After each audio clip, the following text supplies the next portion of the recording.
Hey everyone and once again welcome to WSQ tech myself Umar Taskeer guys. इस particular video में हम लोग बात करने वाले हैं कुछ search engine optimisation interview related questions. But यहाँ पर जो क्वेश्चंस हैं वो एक्सपीरियंस्ड जो कैंडिडेट्स हैं जिनको 1-2 साल का एक्सपीरियंस है उनके लिए, अगर वो जो है सर्च इंजन ऑप्टिमाइजेशन का इंटरव्यू देने जाते हैं कहीं पर, तो किस टाइप के क्वेश्चन उनसे पूछे जा सकते हैं और उन क्वेश्चन के पीछे क्या ऑब्जेक्टिव होता है इंटरव्यूअर का, क्या वो जज करना चाहता है, इन सारी चीज़ों को हम लोग इस पर्टिकुलर वीडियो में डिस्कस करेंगे। इससे पहले वाले वीडियो में मैंने बात करी थी एसईओ इंटरव्यू क्वेश्चंस की, जो थे बेसिकली एक फ्रेशर के रिस्पेक्ट में, कि एक फ्रेशर को किस टाइप के क्वेश्चंस पूछे जा सकते हैं और उसको किस टाइप से उसका आंसर देने हैं। तो गाइज यहाँ पर हम लोग कुछ क्वेश्चंस डिस्कस करेंगे जो एक्सपीरियंस कैंडिडेट्स के लिए हैं, बट इसका मतलब ये नहीं है कि वो क्वेश्चंस आपसे पूछे नहीं जा सकते, राइट। तो ये कुछ एडिशनल क्वेश्चंस हैं, इनके साथ साथ वो वाले जो क्वेश्चंस हैं जो फ्रेशर के लिए, उन पे भी आपको नजर रखनी है, उन पे भी आपको ध्यान रखना है और उस टाइप के क्वेश्चंस की भी तैयारी करके रखनी है। तो यहाँ पर आप देख सकते हो एक्सपीरियंस कैंडिडेट्स के जो क्वेश्चंस हैं वो मैं एक-एक करके क्वेश्चंस भी यहाँ पर आपको बताता हूँ और उनके साथ जो उनके सॉल्यूशंस हो सकते हैं मेरे हिसाब से, वो मैं आपको बताता हूँ। Tell me about the niches you work for, also tell me about your KPIs for the project. यहाँ पर जो इंटरव्यूअर है, वो आपसे आपकी निशेज़ मतलब किस कैटेगरी पे आपने काम किया, किस टाइप की वेबसाइट के ऊपर काम किया, आपने ई-कॉमर्स के ऊपर काम किया, आपने रियल एस्टेट में काम किया है, आपने ब्लॉगिंग वेबसाइट के ऊपर काम किया है, आपने सर्विस बेस्ड वेबसाइट के ऊपर काम किया, आपने किस टाइप, आपने मेडिकल निश की वेबसाइट्स हैं उनके ऊपर काम किया है। तो आपने किस टाइप की वेबसाइट्स के ऊपर काम किया है, वो एक्सपीरियंस आपको थोड़ा-सा शेयर करना पड़ता है। और उसके साथ-साथ आपकी इम्पोर्टेंट केपीआईज़ क्या थी? मतलब जैसे आपका जो मेन काम था वो ट्रैफिक लाना था या कन्वर्जन लाना था, सर्च इंजन ऑप्टिमाइज़ेशन से भी जो है कन्वर्जन अप्रोच होती है, ऐसा नहीं है। मतलब बड़े सारे लोग ये समझते हैं कि सर्च इंजन ऑप्टिमाइज़ेशन का मतलब केवल यही है कि हमने अपनी वेबसाइट को रैंक करा दिया, कोई एक स्पेसिफिक कीवर्ड है, उसके ऊपर हमने अपनी वेबसाइट को रैंक करा दिया। हाँ, ठीक है, ये मतलब ज़रूर होता है, बट जब आप प्रोजेक्ट की रिस्पॉन्सिबिलिटी लेते हैं या जब आप थोड़े से सीनियर पोजीशन के ऊपर आ जाते हैं, जब आप टीएल लेवल पर आ जाते हैं, तो it's not only about the ranking. से केवल रैंकिंग के लिए नहीं होता है। एक स्पेसिफिक कीवर्ड के ऊपर हमारी वेबसाइट रैंक भी होनी चाहिए, प्लस हमारी वेबसाइट के ऊपर जो हम डिजायर्ड एक्शन करवाना चाहते हैं वो भी होना चाहिए, यानी कि कन्वर्जन्स भी नहीं होने चाहिए। अगर नहीं हो रहे हैं कन्वर्जन्स, तो आपको उन चीज़ों को ऑडिट करना है कि क्या रीज़न्स है, किस वजह से कन्वर्जन नहीं हो रहे हैं, पेज ठीक नहीं है या कॉल टू एक्शंस वहाँ पर नहीं है या कन्वर्जन करवाने वाले एलिमेंट्स वहाँ पर नहीं है, क्या ऐसी प्रॉब्लम है जिसकी वजह से कन्वर्जन नहीं हो रहा है। तो सीनियर लेवल पर आ जाने के बाद जो क्लाइंट है वो आपसे ये भी एक्सपेक्ट करता है कि आप इस चीज़ में भी इन्वॉल्व हो या इस चीज़ में भी आप सजेशन दें कि आखिर कन्वर्जन क्यों नहीं हो रहा है। रैंक तो आप करा दोगे, ठीक है, बट उसके बाद अगर कन्वर्जन नहीं हो रहा है, तो किस टाइप से उस वेबसाइट को ऑप्टिमाइज़ किया जा सके कन्वर्जन के पॉइंट ऑफ व्यू से। तो उस रिस्पेक्ट से इंटरव्यूअर आपसे केपीआईज़ वगैरह के बारे में पूछ सकता है, क्योंकि जब आप थोड़े-से एक्सपीरियंस्ड हो जाते हैं, तो आपका मेन फोकस किस चीज़ के ऊपर होता है कि आपको जो है साइन अप्स कराने हैं, आपको कोर्स बिकवाना है, आपको अगर वेबसाइट के ऊपर ट्रैफिक भी लाना था, ठीक है? तो आपने क्या बेंचमार्क सेट किए हुए थे? आपका क्या टारगेट था कि हमें महीने में 1 लाख का ट्रैफिक चाहिए, ठीक है? हमें इस पेज के ऊपर कितना ट्रैफिक मिनिमम चाहिए? तो उस टाइप से थोड़ी-सी मैथमेटिकली जस्टिफाइड जो केपीआईज़ हैं, उनके ऊपर भी आपको ध्यान रखना पड़ेगा और उन चीज़ों को भी आपको इंटरव्यू को बताना पड़ेगा कि मैंने इस निश में हम लोगों ने काम किया है, इस टाइप की वेबसाइट्स के ऊपर हमने काम किया है और यहाँ पर हमारा मेन जो ऑब्जेक्टिव था, राइट? जो हमारे की परफॉर्मिंग इंडिकेटर्स की हम ट्रैकिंग करते थे, वो इस बेसिस पे करते थे और ये हम अचीव करना चाहते थे, ये हम रिजल्ट्स अचीव करना चाहते हैं। क्लियर है? What kind of Google penalties you can get, ये भी बहुत ही अच्छा क्वेश्चन, ये फ्रेशर से भी पूछा जा सकता है। बट एक्सपीरियंस से ये इसलिए पूछा जाता है ताकि वो आपकी प्रॉब्लम सॉल्विंग अप्रोच देखते हैं कि अगर कोई प्रोजेक्ट के ऊपर जो गूगल पेनल्टी है वो लग जाती है, तो आप किस टाइप से उसे डील करते हो, या आपको पता है इस बारे में कि किन चीज़ों को आपको एक्चुअली अवॉइड करना है ताकि जो गूगल की पेनल्टीज़ हैं वो ना लगें। मतलब आप एक फ्रेशर वाली गलती ना कर जाएँ कि कुछ टेस्ट करने के चक्कर में आपने गूगल पेनल्टी लगा ली, राइट?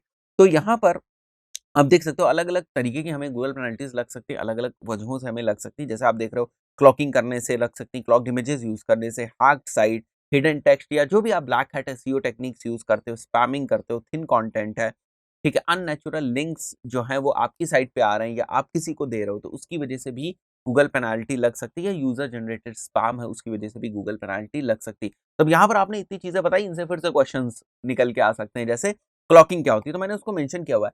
क्लॉकिंग एसईओ में एक ऐसा मेथड होता है जिसके थ्रू हम सर्च इंजन्स को कुछ और दिखाते हैं, ठीक है? और एक्चुअल यूज़र को कुछ और दिखाते हैं।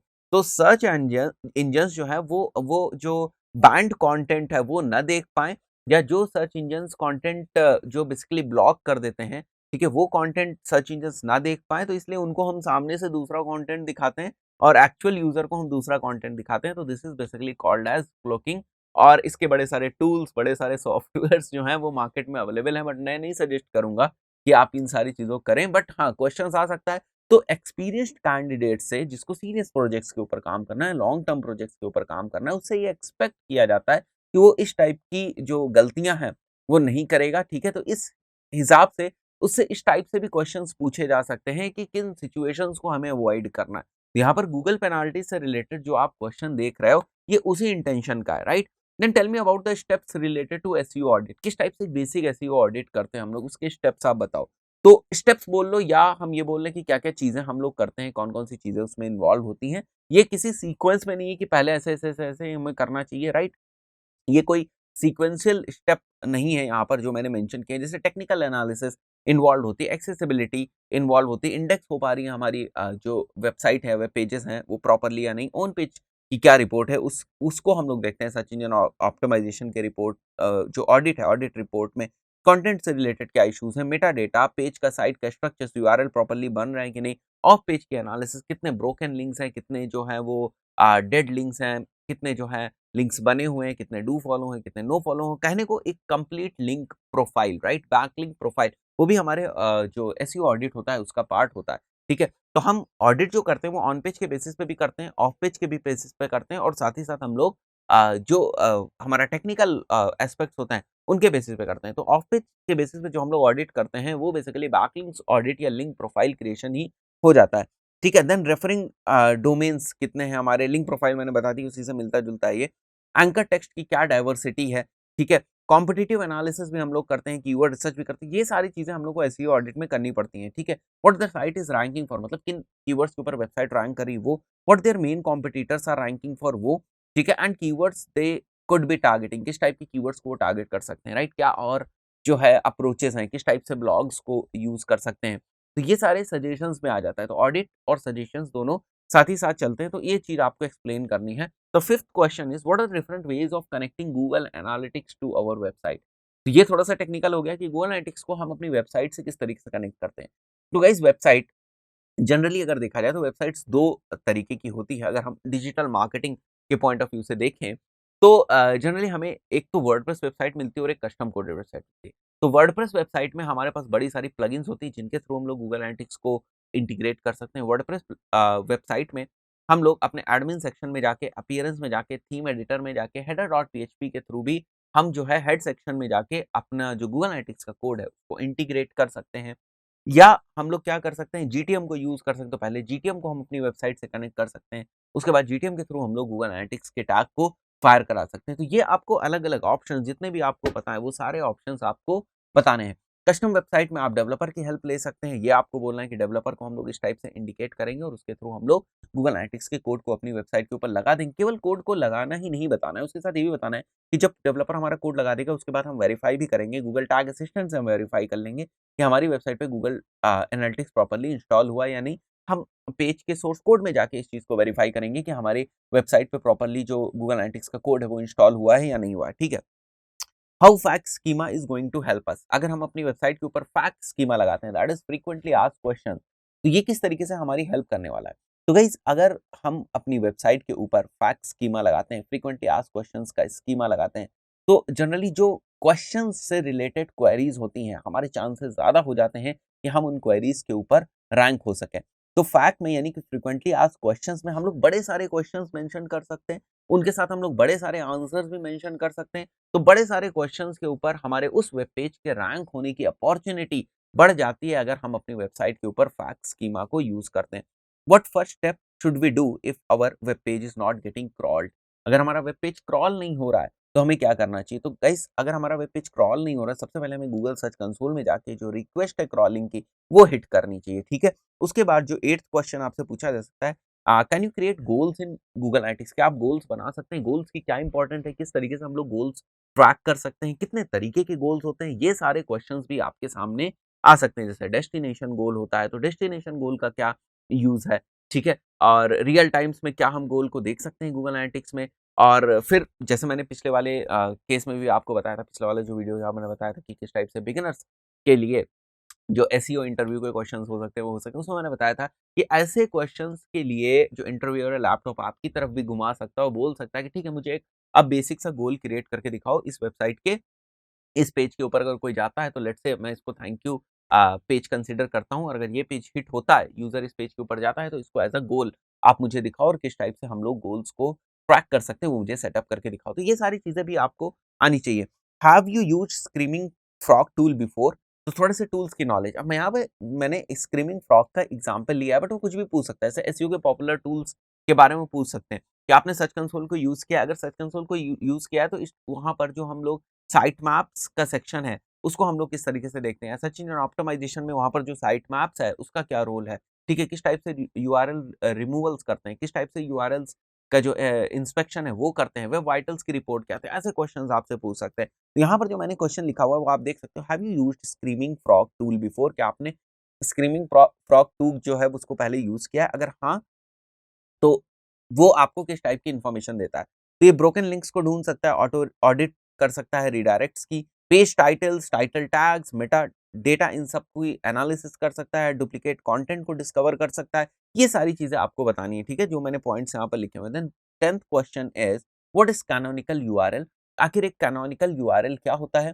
ठीक है? क्या इसका रोल है? इसका सिंटैक्स क्या है? और क्यों हम लोग कैनोनिकलाइज़ेशन यूज़ करते हैं? कई बार ऐसी सिचुएशंस अकर होती हैं, जहाँ पर जो एक वेब पेज है आपका, उसके आपकी ही वेबसाइट के ऊपर दूसरी डुप्लीकेट कॉपी बन जाती है, ठीक है? एक दूसरे यूआरएल के साथ। तो गाइज़ अब सेम टाइप का जो कंटेंट है वो दोनों पेजेज़ के ऊपर अवेलेबल है, तो वहाँ पर जो सिचुएशन है वो डुप्लीसिटी की सिचुएशन अराइज़ हो जाती है। तो आपको ये डिफाइन करना पड़ता है कि हमारे लिए जो ओरिजिनल पेज है वो कौन-सा है और जो डुप्लीकेट पेज है वो कौन-सा है, ठीक है? तो ये चीज़ होती है हमारी कैनोनिकल यूआरएल के through. How can I see what pages are indexed in Google? किस तरीके से आप चेक कर सकते हैं कि कौन से पेजेस आपके गूगल में इंडेक्स हुए हैं? तो गाइज़ इसके लिए आप लोग साइट कोलन को यूज़ कर सकते हैं। मैं साइट कोलन यहाँ पर मैं अपना जो भी यूआरएल जिसको मुझे चेक करना है, ठीक है? उसको मैं यहाँ से एंटर कर सकता हूँ और मैं देख सकता हूँ अगर वो यूआरएल हमारा इंडेक्स हुआ है, ठीक है? तो वो यहाँ पर शो हो जाएगा, फाइन। तो यहाँ पर हम लोग एक बार यहाँ से मैं इसको कॉपी कर लेता हूँ वेबसाइट के यूआरएल को, तो ज़्यादा कन्वीनिएंट रहेगा हमारे लिए, राइट? ओके, मैं इसको कॉपी कर लेता हूँ और यहाँ हम लोग इसको एंटर करते हैं, साइट कोलन, ठीक है? तो आप देख सकते हो, यहाँ पर आप देख सकते हो बड़े सारे जो यूआरएल्स हैं हमारे वो इंडेक्स हो चुके हैं, लगभग 650 यूआरएल्स जो हैं वो इंडेक्स हो चुके हैं। अगर ये यूआरएल्स यहाँ इंडेक्स नहीं होते तो गूगल हमें वापस इनके रिजल्ट नहीं दिखा पाता, फाइन। तो यहाँ पर हम लोग वापस आते हैं। How can I see what pages are indexed in Google? तो मैंने आपको एक तरीका बता दिया। How can we rank at position 0? Position 0 पे हम किस टाइप से रैंक कर सकते हैं? सो गाइस पोजीशन 0 पे रैंक करने के लिए अगर आप अपने वेब पेजेस को प्रॉपर स्ट्रक्चर देते हो, वेब पेजेस का जो कंटेंट है अगर आप उसको प्रॉपर हेडिंग्स वगैरह देते हो, आप स्टेप्स वाइज़ जो है कंटेंट लिखते हो, देयर आर हाई चांसेस कि आप पोजीशन 0 में रैंक कर जाओ। How do you stay updated on SEO news? इस टाइप के क्वेश्चंस भी आपसे पूछे जा सकते हैं ताकि आप उनको बताएँ कि कुछ जो ब्लॉग्स हैं उनको आप फॉलो करते हैं कि कई कहीं पर अगर कोई नई अपडेट आती है तो उससे आप किस टाइप से अपडेटेड रह सकते हैं। कुछ भी गूगल की नई कोई अपडेट आती है, कोई नई न्यूज़ आती है, तो किस टाइप से आप उससे अपडेटेड रह सकते हैं, ये भी चीज़ इंटरव्यूअर जानना चाहता है कि आप इंडस्ट्री से कितना अपडेटेड रहते हैं। अगर कोई नई चीज़ आ रही है, तो वो आप तक पहुँच भी रही है या नहीं? या आपने ऐसे चैनल्स बना के रखे हैं, आपने ऐसे सोर्सेज़ बना के रखे हैं, जहाँ से आपको लेटेस्ट न्यूज़ मिल सके या आप वही पुरानी ही चीज़ों पे चल रहे हैं, आप खुद को अपडेट नहीं कर रहे, जो नई चीज़ें आ रही हैं, उनके बारे में पढ़ नहीं रहे हैं। तो इन सब चीज़ों को समझने के लिए, आपको अच्छी तरीके से समझने के लिए वो आपसे पूछते हैं कि भाई आप सर्च इंजन ऑप्टिमाइज़ेशन में और अपडेटेड रहने के लिए क्या करते हो? आपको बताना पड़ेगा, अगर आप कुछ ब्लॉग्स को फ़ॉलो करते हैं, तो वो आप बता सकते हैं। तो गाइस जो भी फेमस ब्लॉग्स हैं, जिनको आप फ़ॉलो करते हैं, उनके आप नाम ले सकते हैं। यहाँ पर 14th जो क्वेश्चन है वो है tell me few effective backlink strategy. अब यहाँ पर देखो जो कोई बंदा सीनियर होता है, 2-3 साल का एक्सपीरियंस होता है, तो ऐसा नहीं है कि उसको बैकलिंक्स क्रिएट नहीं करने आते हैं। बट यहाँ पर जब इंटरव्यूअर आपसे पूछता है कि हमें कुछ इफेक्टिव बैकलिंक की स्ट्रैटेजीज़ बताओ, व्हिच मीन्स दैट वो ये जानना चाहते हैं कि कहीं आप वही पुरानी बैकलिंक्स की स्ट्रैटेजीज़ तो नहीं यूज़ कर रहे हैं, जहाँ पर जो है जो स्ट्रैटेजीज़ आउटडेटेड हो गई हैं या जो स्ट्रैटेजीज़ गूगल उतने अच्छे तरीके से कंसीडर नहीं करता है, कहीं आप उसी टाइप की स्ट्रैटेजीज़ तो नहीं यूज़ कर रहे हैं। तो यहाँ पर मैंने मेंशन किया जैसे guest blogging, outreach, broken link building, ये सारी स्ट्रैटेजीज़ आप जो है वो बता सकते हैं लेटेस्ट आज के पॉइंट ऑफ व्यू से। Tell me something about core web vitals. Core web vitals क्या है? कोर वेब वाइटल्स आपको किस टाइप की रिपोर्ट्स देते हैं? ये आपसे क्वेश्चन पूछा जा सकता है। तो गाइस कोर वेब वाइटल्स क्या होता है? वो बेसिकली 3 चीज़ों से मिलके कोर वेब वाइटल्स बनते हैं कि जो आपका फर्स्ट इनपुट डिले है वो क्या है? और जो आपका क्यूमुलेटिव लेआउट का शिफ्ट होता है वो क्या है, first input delay, cumulative layout shift, और जो आपका बेसिकली लार्जेस्ट जो कंटेंट होता है, ठीक है, उसको लोड होने में आपके कितना टाइम लग रहा है, एलपीसी जिसको बोलते हैं हम लोग, लार्जेस्ट पेनफुल कंटेंट, उसको लोड होने में कितना टाइम लग रहा है, इन 3 चीज़ों के बेसिस पे जो है वो वेब वाइटल्स डिसाइड किए जाते हैं, फाइन। तो अगर आपकी वेबसाइट में इन सभी चीज़ों में इश्यूज़ है तो उनको आपको ठीक करने की ज़रूरत है। ये 3 पैरामीटर्स हैं जो वाइटल्स हैं, वेब वाइटल्स हैं। इन्हीं 3 पैरामीटर्स के बेसिस पे जो है गूगल वो डिसाइड कर लेता है कि आपकी वेबसाइट ठीक है या नहीं है, ठीक है? जैसे अगर हम किसी डॉक्टर के पास जाते हैं, राइट? तो वो छोटा-सा 1-2 डायग्नोसिस करता है, कोई ब्लड टेस्ट करता है, कोई कुछ करता है, उसके बेसिस पर जो है उसे हमारे बारे में पता चल जाता है कि हमें क्या प्रॉब्लम है। उसी तरीके से जो गूगल होता है वो 3 मेजर चीज़ों को पिक करता है, ठीक है? हमारी वेबसाइट की हेल्थ जानने के लिए। वो है लार्जेस्ट कंटेंटफुल पेन, ठीक है? जो सबसे बड़ा एलिमेंट आपकी वेबसाइट पे है, उसको लोड होने में कितना टाइम लगता है। सेकंड जो है that is basically first input delay, server से जो रिस्पॉन्स है वो कितनी देर में मिल रहा है, और थर्ड जो है वो क्यूमुलेटिव लेआउट शिफ्ट होता है, यानी कि यूज़र जब आपके किसी भी एलिमेंट के ऊपर, वेबसाइट के ऊपर क्लिक करने जा रहा होता है, तो वो जो लेआउट्स हैं वो कहीं से शिफ्ट तो नहीं हो रहे हैं, ठीक है? तो इन 3 चीज़ों के बेसिस पे वो आपकी वेबसाइट की हेल्थ जज करता है, और ये जो होते हैं ये हमारे core web vitals. Tell me one latest update that came in SEO, तो जो भी आपकी लेटेस्ट अपडेट हो सकता है कोई टूल में, जैसे गूगल सर्च कंसोल में कोई अगर अपडेट आई है तो वो आप बता सकते हो, ठीक है? How will you identify if there is any new update, कोई कोई नई अपडेट आ रही है तो किस तरीके से आप आइडेंटिफाई करोगे? तो गाइस बहुत सारे ऐसे सेंसर्स हैं, जैसे एसईएमरुश का सेंसर है, जो बेसिकली आपको बताएगा कि जो गूगल का सर्च इंजन रिजल्ट पेज है, वहाँ पर फ्लक्चुएशंस तो नहीं हो रहे हैं। तो गाइस यहाँ पर आप देख सकते हो, ये आपको फ्लक्चुएशंस बताता है, ठीक है? कि अगर सर्च इंजन रिजल्ट पेजेस में कुछ फ्लक्चुएशंस हुए हैं, तो जैसे यहाँ पर अब मुझे कुछ फ्लक्चुएशन दिख रहा है, ठीक है? मतलब वहाँ की जो रैंकिंग्स हैं, थोड़ी अप डाउन हुई हैं। तो अगर यहाँ की रैंकिंग्स अप डाउन हुई है तो बेसिकली आप यहाँ पर जाकर चेक कर सकते हो कि कहीं इस डे पे कोई अपडेट तो नहीं आई। सो गाइस इस टाइप के टूल्स हैं जो बेसिकली आपको इस चीज़ में हेल्प करते हैं कि कहीं कोई गूगल की नई अपडेट तो नहीं है जिससे कि जो सर्च इंजन रिजल्ट पेजेस की रैंकिंग्स हैं वो फ्लक्चुएट हुए हैं, किस इंडस्ट्री में फ्लक्चुएशन हुआ है, किस इंडस्ट्री में जो रैंकिंग्स हैं वो लूज़ हुई हैं, किस इंडस्ट्री में जो रैंकिंग्स हैं उनका गेन हुआ है। ये सारी चीज़ें आपको पता चलती हैं। What are you seeing in SEO in next 5 years, search engine optimisation में आप क्या नया देखना चाहते हैं? ऐसे क्वेश्चंस भी आ सकते हैं। इनका आंसर क्या हो सकता है? तो गाइस अभी अगर हम बात करें तो गूगल जो है इस बात के ऊपर फोकस कर रहा है कि यूजर की इंटेंट के हिसाब से कंटेंट कौन सा है और उसको रैंक कराने की कोशिश कर रहा है। तो हमें इंटेंट फोकस्ड अप्रोच करनी है, हमें कीवर्ड स्टफिंग वाली अप्रोच नहीं फॉलो करनी है। फाइन।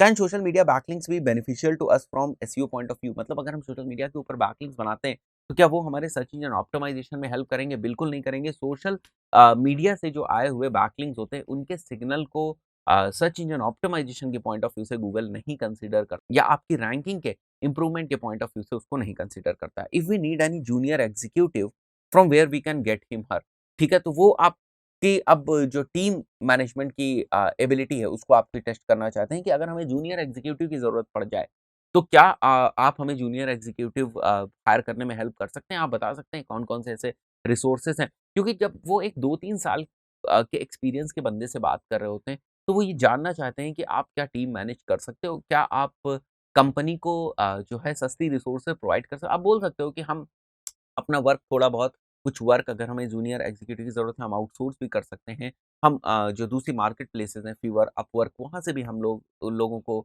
जो है वो वर्क असाइन कर सकते हैं, थोड़ा बहुत वर्क हम वहाँ पर भी असाइन कर सकते हैं। तो इस टाइप से आप उनसे डिस्कशन कर सकते हैं, आप उनको चीज़ें बता सकते हैं। तो आई बिलीव अभी आपको अप्रोच समझ में आ गई होगी, आपको चीज़ें समझ में आ गई होंगी कि जब सर्च इंजन ऑप्टिमाइजेशन के पॉइंट ऑफ व्यू से किसी सीनियर पोज़ीशन के लिए 2-3 साल के एक्सपीरियंस के लिए इंटरव्यू होता है, तो इंटरव्यूअर के दिमाग में क्या होता है और किस टाइप के क्वेश्चंस वो पूछ सकता है। ऐसा नहीं है कि वो बेसिक क्वेश्चन नहीं पूछ सकता, वो पूछ सकता है आपसे कि ऑन पेज क्या होता है, ऑफ पेज क्या होता है। बिल्कुल बेसिक क्वेश्चंस भी आपसे पूछ सकता है। तो मैंने जो आपके फ्रेशर वाले इंटरव्यू वाला वीडियो है, उसमें मैंने कवर किया है, तो उसको तो कंसिडर करना ही करना है। उसके साथ-साथ ये वाली चीज़ें भी हमें कंसिडर करनी है। दोस्तों इस पर्टिकुलर वीडियो में इतना ही। मिलते हैं नेक्स्ट वीडियो में, टिल देन गुड बाय।